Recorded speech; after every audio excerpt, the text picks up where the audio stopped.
Udah. Baik, Om Swastiastu, selamat malam. Kami dari kelompok 1 akan membacakan hasil review artikel dari kelompok kami. Next. Berikut nama-nama anggota kelompok kami. Yang pertama, Niluh Devina Anjani. Yang kedua, ada Niluh Putudiah Chandrika Dewi. Yang ketiga, ada saya sendiri, Nimade Dwi Apriantari. Yang keempat, ada Nimade Dwi Cahyaningsih. Kelima, ada Nimade Raimaya Puspita Dewi. Yang keenam, ada Niputu Devi Darmayanti. Dan yang terakhir, ada Niputu Sintia Wardani. Next. Baik, berikut judul artikel yang kami dapatkan, yaitu penggunaan pengobatan komplementer dan alternatif oleh pasien kanker. Next. Baik, untuk penyaji pertama, yaitu Devina, dipersilahkan. Baik, terima kasih atas waktu yang telah diberikan. Saya akan membacakan pada bagian latar belakang, yaitu Complementary and Alternative Medicine atau CIM. Didefinisikan oleh kolaborasi Schoenstein sebagai sebuah domain yang luas dari sumber daya penyembuhan yang mencakup sebuah sistem kesehatan, modalitas, dan praktik. Dan yang menyertainya, penggunaan pengobatan pelengkap dan alternatif atau CIM di antara pasien kanker tersebar luas dan tampaknya meningkat. Kebanyakan pasien menggunakan CIM untuk melengkapi terapi konvensional, radioterapi, kemoterapi, terapi hormon, dan pembedahan. Banyak pasien kanker beralih ke pengobatan komplementer dan alternatif atau CIM, dan survei penggunaan CIM oleh pasien kanker dilaporkan setinggi 64% dan serendah 7%. Dengan meningkatnya penggunaan CIM pada pasien kanker, perhatian terhadap efikasi dan keamanannya pada pasien kanker juga meningkat. Baik, untuk penyaji selanjutnya itu dia, dipersilahkan. Telah ada peningkatan yang stabil dalam penggunaan pengobatan komplementer dan alternatif di antara pasien kanker untuk dekade terakhir. Dengan tinjauan sistem survei dengan penggunaan CIM di antara 13 negara, Ernst dan Kesslin melaporkan kisaran 7% hingga 64%. Penggunaan CIM di antara populasi kanker dewasa dan rata-rata 31,4% di seluruh semua studi. Baik, untuk penyaji selanjutnya itu Cahya, dipersilahkan.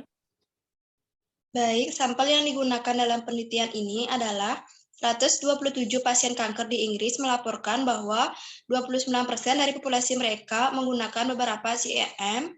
Kemudian, di Kanada melaporkan prevalensi 43% penggunaan obat komplementer dan alternatif. Di Selandia Baru, tingkat 49% diantaranya 200 pasien kanker. Kemudian di Jepang ditemukan 44,6% dari 3.100 pasien kanker. Dan terakhir di Norwegia, 36% dari 104 pasien kanker berpartisipasi. Baik, untuk penyaji selanjutnya yaitu Maya, dipersilahkan. Baik, selanjutnya di sini ada gambaran partisipasi. Survei dilakukan pada pasien kanker kolorektal, kanker payudara, dan kanker prostat. Kemudian selanjutnya ada lokasi penelitian, yaitu di Sekolah Radiografi, Fakultas Ilmu Kesehatan dan Perawat Sosial, kemudian Universitas St. George di London, Cranmer Terrace London, SW17, ORE, dan di Inggris. Kemudian selanjutnya dilanjutkan oleh teman saya. Baik, di sini saya akan membacakan prosedur pengumpulan data atau metode yang digunakan pada artikel yang digunakan, yaitu metodenya menggunakan pengumpulan data yang digunakan dalam studi individu adalah dengan mewawancarai pasien atau mengirimkan kuesioner atau keduanya. Selanjutnya, untuk hasil penelitian akan dibacakan oleh teman saya. Baik, selanjutnya yaitu ada hasil. Karena semakin banyak pasien kanker beralih ke CIM dalam pencarian mereka untuk menemukan obat untuk penyakit mereka atau untuk meningkatkan kualitas hidup mereka. Kebutuhan untuk memahami pandangan atau persepsi mereka tentang CIM menjadi menarik.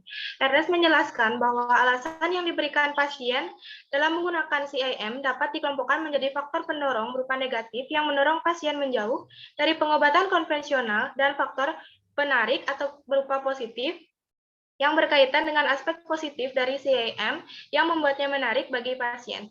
Lebih dari 47 pasien melaporkan menggunakan CIM dengan tujuan meningkatkan kemampuan tubuh untuk melawan penyakit, sementara hanya kurang dari 45% pasien percaya bahwa CIM dapat membantu meningkatkan kesejahteraan fisik mereka.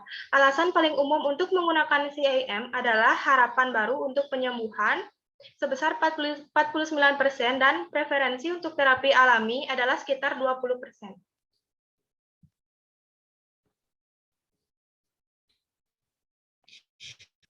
Baik, sekian presentasi, yaitu hasil review artikel dari kelompok kami. Jika